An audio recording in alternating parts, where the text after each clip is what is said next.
नमस्कार दोस्तों, ND Gohil YouTube channel में आपका फिर से हार्दिक स्वागत है। तो दोस्तों, आज हम कक्षा 8 सत्र 1 इकाई 6 भरत के अभ्यास एवं स्वाध्याय के प्रश्नोत्तर के बारे में जानकारी प्राप्त करेंगे और उनके जवाबों को भी देखेंगे। तो दोस्तों, अगर अभी तक आपने इस चैनल को सब्सक्राइब नहीं किया है तो तुरंत इस चैनल को सब्सक्राइब कीजिए, वीडियो को ज़्यादा से ज़्यादा लाइक कीजिए, शेयर कीजिए और कमेंट करना तो बिल्कुल ही ना भूलें।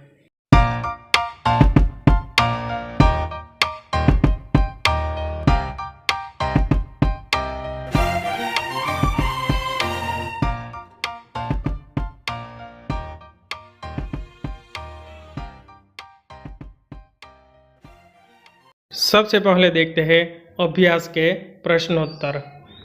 मुख्य प्रश्न 1, निम्नलिखित प्रश्नों के उत्तर दीजिए। पहला सवाल, इस एकांकी के आधार पर बालक सर्वदमन की विशेषताओं का वर्णन कीजिए।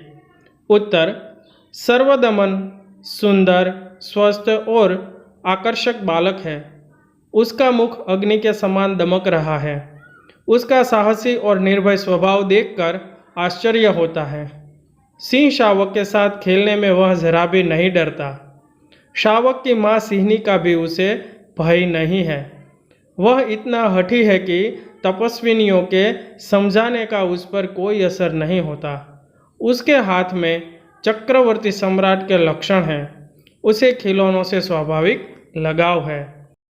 दूसरा सवाल, सर्वदमन के व्यवहार को देखकर दुष्यंत के मन में कौन कौन से विचार आते थे। उत्तर, सर्वदमन का साहस, निर्भयता और बाल हठ देखकर दुष्यंत बहुत आनंदित होते हैं। उनके मन में सर्वदमन के प्रति प्रेम उमड़ आता है। सर्वदमन के मुख पर अग्नि जैसी दमक देखकर उन्हें आश्चर्य होता है। उन्हें लगता है कि यह निश्चय ही किसी तेजस्वी वीर का पुत्र है। बालक के हाथ में चक्रवर्तियों जैसे लक्षण और उसकी कमल जैसी हथेली देखकर वे आनंद और आश्चर्य में डूब जाते हैं। सर्वदमन के हाथ से सिंह शावक छुड़ाते समय वे बालक के हाथ का स्पर्श कर अत्यंत सुख का अनुभव करते हैं। वे सोचते हैं कि उन्हें इतना सुख होता है तो जिस भाग्यवान का यह बेटा है उसे कितना सुख होगा। इस प्रकार सर्वदमन के व्यवहारों को देखकर दुष्यंत के मन में तरह तरह के विचार आते थे। मुख्य प्रश्न 2, इस एकांकी में निहित पात्रों का अंतर्निहित मूल्य बताइए। तो उसमें 2 पात्र दिए हैं हमको, एक दुष्यंत और दूसरा सर्वदमन। तो उसमें सबसे पहले दुष्यंत के विषय में जानकारी प्राप्त करते हैं। राजा दुष्यंत कोमल हृदय के व्यक्ति हैं। बालक सर्वदमन की बाल चेष्टाएं उन्हें मुग्ध कर देती हैं। उसके प्रति राजा के मन में स्नेह उमड़ने लगता है। वे सोचते हैं कि यह उनका पुत्र होता तो कितना अच्छा होता।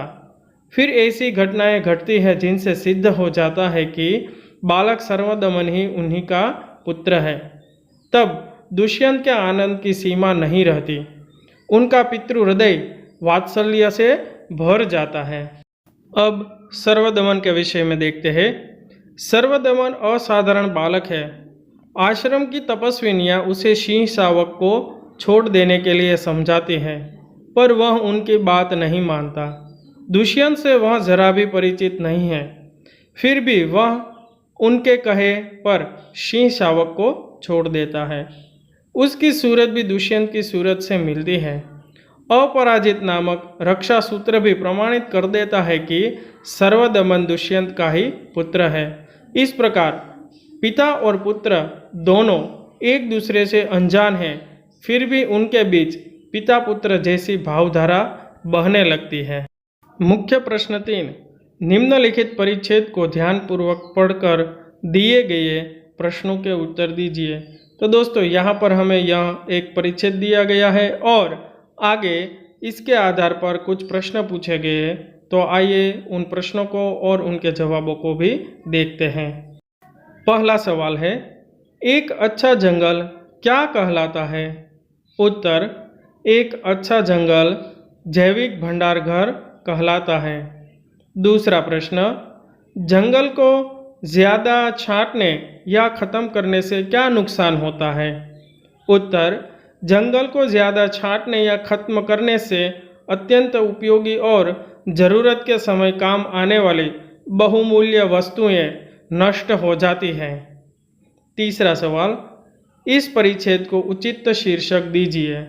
तो इसका उचित शीर्षक कुछ इस प्रकार हो सकता है, जंगल की सुरक्षा हमारी जिम्मेदारी। आपको अगर अपने सोच विचार के आधार पर इसका शीर्षक देना हो तो वह भी आप दे सकते हैं। चौथा प्रश्न, पर्यायवाची शब्द लिखिए। तो यहाँ पर हमें 3 शब्द दिए गए हैं, उनके पर्यायवाची शब्द देखते हैं। पहला है जंगल, तो उसका पर्यायवाची होता है वन। दूसरा है घर, तो उसका गृह या आवास। और तीसरा है बहुत, तो उसका पर्यायवाची शब्द बनेगा अधिक। पांचवा सवाल है, इस परिच्छेद आधारित 2 सवाल बनाइए। तो देखते हैं इस प्रकार के 2 सवाल बन सकते हैं। जंगलों की सुरक्षा क्यों आवश्यक है? दूसरा सवाल, जंगल हमारे लिए महत्वपूर्ण क्यों है? अगर आप इसके अलावा और प्रश्न बनाकर लिखते हैं तो वे भी मान्य ही ठहरेंगे। मुख्य प्रश्न 4, सोच अपनी अपनी। प्रश्न 1, आपको कौन सा टीवी प्रोग्राम अच्छा लगता है, क्यों? 10-15 वाक्यों में वर्णन कीजिए। तो इसका उत्तर हम कुछ इस प्रकार लिख सकते हैं। आजकल टीवी के विविध चैनलों पर कई प्रोग्राम दिखाए जाते हैं। CID, क्राइम पेट्रोल, रसोई शो, सास बिना ससुराल, समाचार बड़े अच्छे लगते हैं। कुछ तो लोग कहेंगे तारक मेहता का उल्टा चश्मा आदि प्रोग्राम बहुत लोकप्रिय है। इन प्रोग्रामों में तारक मेहता का उल्टा चश्मा नामक कार्यक्रम मुझे बहुत अच्छा लगता है। यह स्वच्छ पारिवारिक कार्यक्रम है। इसमें गोकुलधाम सोसाइटी के सभ्यों के जीवन से संबंधित विविध प्रसंगों और घटनाओं का सुंदर चित्रण किया गया है। जेठालाल, दयाबेन, डॉक्टर हाथी, बबीता जी, सोढ़ी और टप्पू सेना आदि पात्रों का अभिनय जानदार है। एक दिन जेठालाल अपने ही गोदाम में अपने सहायक नटू काका के हाथों गलती से कैद हो जाते हैं। इसके कारण उन पर जो बीतती है उसका बड़ा मार्मिक चित्रण दिखाया गया था। इसके अतिरिक्त टप्पू सेना की शरारतें, सोसाइटी का खेल महोत्सव, पत्रकार पोपटलाल की पार्टी आदि प्रसंगों का प्रदर्शन बहुत ही मनोरंजक था। इस सीरियल में दिखाए जाने वाले सभी प्रसंग सुरुचिपूर्ण एवं शिष्ट होते हैं। विविध प्रसंगों में हास्य रस सहज ढंग से निष्पन्न होता है। सब प्रसंग बहुत ही मनोरंजक एवं शिक्षाप्रद होते हैं। इसलिए तारक मेहता का उल्टा चश्मा प्रोग्राम मुझे बहुत अच्छा लगता है। दोस्तों, अगर आपको कोई और प्रोग्राम या कार्यक्रम अच्छा लगता हो तो आप उसके विषय में भी 10-15 वाक्य लिखकर अपना जवाब दे सकते हैं। अब देखते हैं स्वाध्याय के प्रश्नोत्तर। मुख्य प्रश्न 1, प्रश्नों के उत्तर लिखिए। पहला प्रश्न, ऋषियों ने बालक का नाम सर्वदमन क्यों रखा? उत्तर, बालक वन के पशुओं के बच्चों के साथ निडर होकर खेलता था। उसके इसी साहसी और निर्भीक स्वभाव के कारण ऋषियों ने उसका नाम सर्वदमन रखा था। दूसरा प्रश्न, दुष्यंत बालक के प्रति आकृष्ट क्यों हो रहे थे? उत्तर, बालक स्वस्थ, सुंदर, निर्भीक तथा हठीला था। उसकी इन्हीं विशेषताओं पर मुग्ध होकर दुष्यंत उसके प्रति आकृष्ट हो रहे थे। तीसरा सवाल, दुष्यंत ने पूर्ववंशीय जीवन के कौन सी 2 रीतियां बताई? उत्तर, दुष्यंत ने पूर्ववंशीय जीवन की ये 2 रीतियां बताई। पहली, वे युवावस्था में महलों में रहकर पृथ्वी की रक्षा और पालन करते हैं। दूसरा, वृद्धावस्था में वे तपस्वियों के आश्रम में वृक्षों के नीचे कुटी बनाकर रहते हैं। मुख्य प्रश्न 2, चित्रों का अवलोकन करके अपने शब्दों में कहानी लिखिए। तो दोस्तों, यहाँ पर हमें कुल 4 चित्र दिए गए हैं। उनको ध्यान में रखकर हमें कहानी का गठन करना है। तो पहले चित्र में हमें एक लकड़हारा कुल्हाड़ी से पेड़ पर बैठा हुआ लकड़ी काटता दिखाई दे रहा है। दूसरे चित्र में उसके हाथ से कुल्हाड़ी छिटक कर नदी के पानी में गिरती हुई दिखाई दे रही है।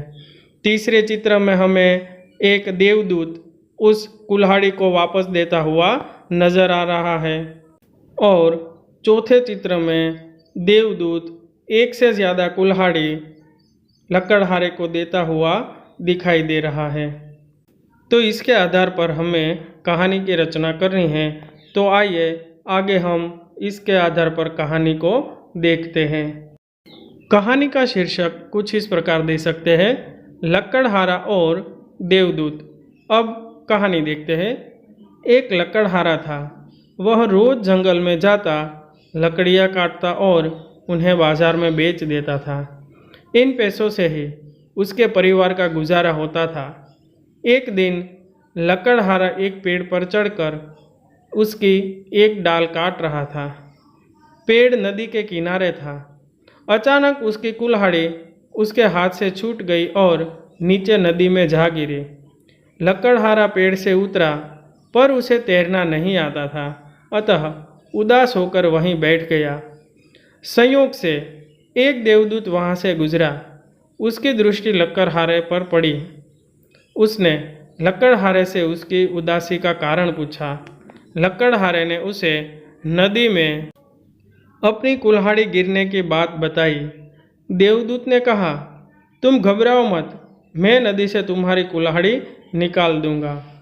देवदूत ने पहले एक सोने की कुल्हाड़ी निकाली और पूछा, क्या यह तुम्हारी कुल्हाड़ी है? लकड़हारे ने कहा, नहीं, यह मेरी कुल्हाड़ी नहीं है। तब देवदूत ने चांदी की कुल्हाड़ी निकाली। लकड़हारे ने कहा, यह भी मेरी कुल्हाड़ी नहीं है। अंत में देवदूत ने लोहे की कुल्हाड़ी निकाली। उसे देखकर लकड़हारा खुशी से चिल्ला उठा, हाँ, यह मेरी कुल्हाड़ी है। देवदूत लकड़हारे की ईमानदारी पर बहुत खुश हुआ।